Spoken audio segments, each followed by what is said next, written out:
2021 সালের ফেব্রুয়ারি মাস। সকাল 7টা। শীতের কুয়াশার চাদরে মোড়া ভোরের আলো সবেমাত্র ফুটছে।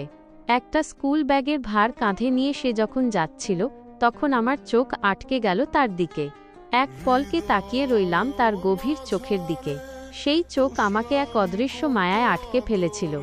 এভাবে বেশ কিছুদিন কেটে যায়। আমি তখন আমাদের স্থানীয় স্কুলে পড়ি, কিন্তু মনটা পড়ে থাকে সেই অজানা মানুষটার কাছে। একদিন সব সাহস একত্রিত করে ভর্তি হলাম একটি প্রাইভেট স্কুলে। প্রথম দিনেই একটু আগে চলে গিয়েছিলাম, উদ্দেশ্য একটাই, যদি তাকে আরেকবার দেখতে পাই। সেখানে আমার কয়েকজন নতুন বন্ধু হলো।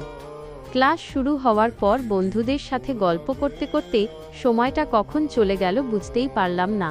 ক্লাস প্রায় শেষের দিকে। চোখ দুটো একটু চারপাশের মেয়েদের দিকে তাকাতেই দেখি সেই মেয়েটি আমাদের ক্লাসেই আছে। কি করব ভেবে না পেয়ে আমার এক বন্ধুকে সব খুলে বললাম। সে আমাকে সাহস দিল, বন্ধু বলে ফেল। প্রথমে একটু ভয় লাগলেও পরে নিজেকে সামলে নিলাম।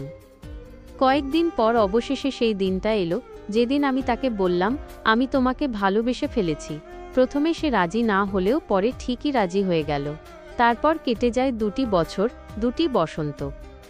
আমাদের ভালোবাসা আরও গভীর হতে থাকে। কিন্তু হঠাৎ একদিন সে বলল, আমার আর ভালো লাগে না।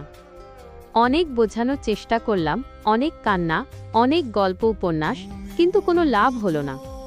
আজ থেকে প্রায় 8 মাস আগে তার বিয়ে হয়ে গেল। সেই থেকে ছেলেটির চোখ আর কোনোদিন কোনো মেয়ের দিকে যায়নি। ভালোবাসা কি এমনই হয়?